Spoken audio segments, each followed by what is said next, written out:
নমস্কার। আমাদের আজকের এই বিশেষ বিশ্লেষণে আপনাদের স্বাগত, যেখানে আমরা বিভিন্ন জটিল বিষয়কে সহজভাবে তুলে ধরার চেষ্টা করি।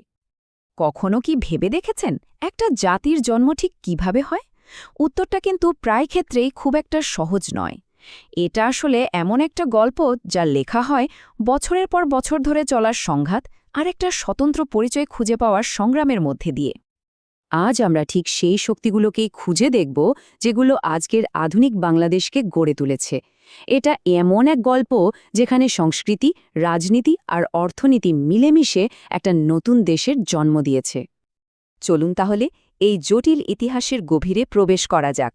দেখে নিই আমাদের আজকের যাত্রাপথটা ঠিক কেমন হবে। বাংলাদেশের গল্পটা ঠিকঠাক বুঝতে হলে আমাদের একটু পেছন থেকে, মানে একদম গোড়া থেকে শুরু করতে হবে। দেখতে হবে সময়ের সাথে সাথে সমাজগুলো কিভাবে বদলায়, কারণ সব জাতির যাত্রাই কিন্তু এখান থেকেই শুরু হয়। তারিখে দেখলে বোঝা যায় সমাজ বিভিন্ন ধাপ পেরিয়ে আজকের জায়গায় এসেছে। যেমন ধরুন, আদিম সাম্যবাদ, তারপর এলো দাসপ্রথা, সামন্তবাদ, পুঁজিবাদ এবং সবশেষে সমাজতন্ত্রের ধারণা। এই প্রত্যেকটা ধাপের কিন্তু নিজস্ব অর্থনৈতিক ব্যবস্থা আর শ্রেণী কাঠামো ছিল। আর বাংলাদেশের প্রেক্ষাপটে সবচেয়ে গুরুত্বপূর্ণ হয়ে উঠেছিল এই শ্রেণী আর পরিচয় সংঘাত। মানে খুব সহজ করে বললে, সমাজ হল মানুষের সঙ্গে মানুষের সম্পর্কের একটা জটিল জাল। তবে এই সম্পর্কটা যে সব সময় সহযোগিতার হয় তা কিন্তু নয়। অনেক সময় এটা হয়ে ওঠে প্রতিযোগিতা, এমনকি সংঘাতেরও। আর ঠিক এখান থেকেই আমাদের গল্পটা একটা নতুন দিকে মোড় নেয়। আচ্ছা, এই অঞ্চলে যে সংঘাতের মঞ্চ তৈরি হয়েছিল তার পিছনে কিন্তু অর্থনীতি বা সামাজিক কাঠামো ছিল না, বরং এর মূলে ছিল একটা ধারণা, যা হল দ্বিজাতি তত্ত্ব।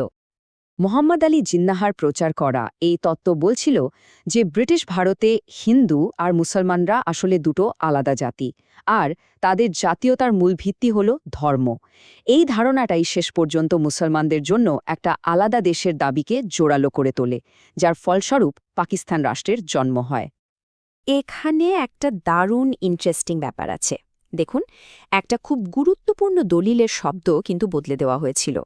১৯৪০ সালের মূল লাহোর প্রস্তাবে বলা হয়েছিল মুসলিম সংখ্যাগরিষ্ঠ অঞ্চলগুলো নিয়ে একাধিক স্বাধীন রাষ্ট্রসমূহ বা স্টেটস তৈরি হবে। খেয়াল করুন, স্টেটস মানে একাধিক রাষ্ট্র।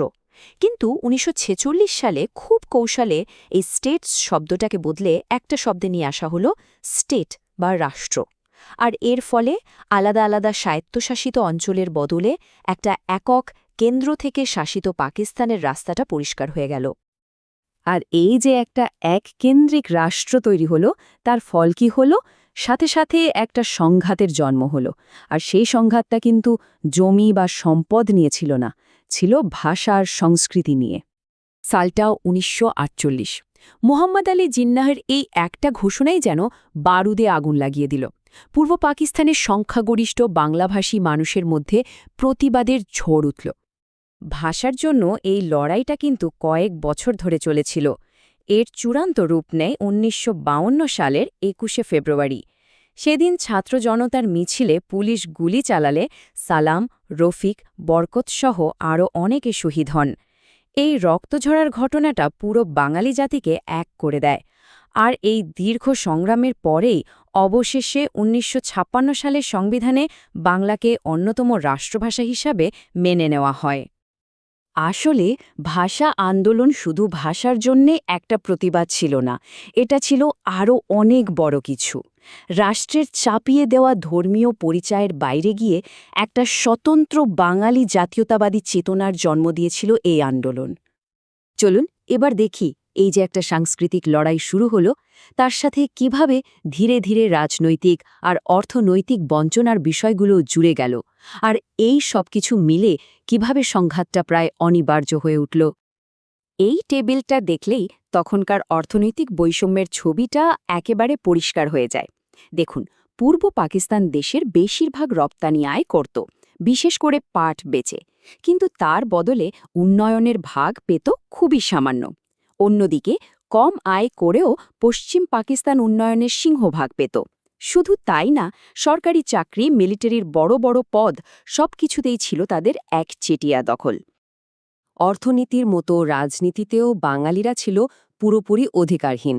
যেমন ধরুন, সব ক্ষমতা ছিল পশ্চিম পাকিস্তানের হাতে কেন্দ্রীভূত। ১৯৭০ সালে নির্বাচনে আওয়ামী লীগ বিপুল ভোটে জেতার পরেও তাদের সরকার গড়তে দেওয়া হলো না। বাঙালির যে স্বায়ত্তশাসনের দাবি, সেটাও নাকচ করে দেওয়া হলো। আর সবশেষে কি হলো? শুরু হলো সামরিক দমনপীড়ন আর ভয়াবহ গণহত্যা। তাহলে ব্যাপারটা কি দাঁড়ালো? একদিকে চরম অর্থনৈতিক শোষণ আর অন্যদিকে ভয়াবহ রাজনৈতিক নিপীড়ন। এই দুটো জিনিস এক হয়ে সাংস্কৃতিক অধিকারের লড়াইটাকে শেষ পর্যন্ত ১৯৭১ সালে একটা পুরোদস্তুর স্বাধীনতা যুদ্ধের দিকে ঠেলে দিল। আচ্ছা, ৯ মাস রক্তক্ষয়ী যুদ্ধের পর দেশ তো স্বাধীন হলো। এরপর বাংলাদেশ তার নিজের ইতিহাস আর ঐতিহ্যের ওপর ভর করে একটা স্বতন্ত্র জাতীয় পরিচয় গড়ে তুলতে শুরু করল। যে কোনো দেশের সংস্কৃতিকে বুঝতে হলে দুটো জিনিস দেখতে হয়। একটা হলো বস্তুগত সংস্কৃতি, মানে যা আমরা চোখে দেখি, ছুঁতে পারি, যেমন ধরুন ঘরবাড়ি, পোশাক, বইপত্র। আর অন্যটা হলো অবস্তুগত সংস্কৃতি, যেটা ধরাছোঁয়ার বাইরে, যেমন আমাদের বিশ্বাস, ভাষা, আইন, রীতিনীতি। বাংলাদেশের সংস্কৃতি কিন্তু এই দুটো মিলেই তৈরি হয়েছে। তো এই যে বাংলাদেশি পরিচয়, এর কয়েকটা মূল ভিত্তি আছে। প্রথমত, বাংলা ভাষা, যা আমাদের সবাইকে এক সুতোয় বাঁধে।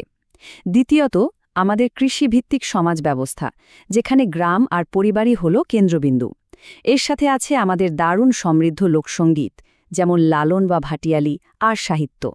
আর হ্যাঁ, আমাদের চরিত্রে মিশে আছে দীর্ঘ সংগ্রামের ইতিহাস থেকে পাওয়া সহনশীলতা। সব মিলিয়ে এখানকার অর্থনৈতিক ব্যবস্থাটাও একটা মিশ্র ধরনের।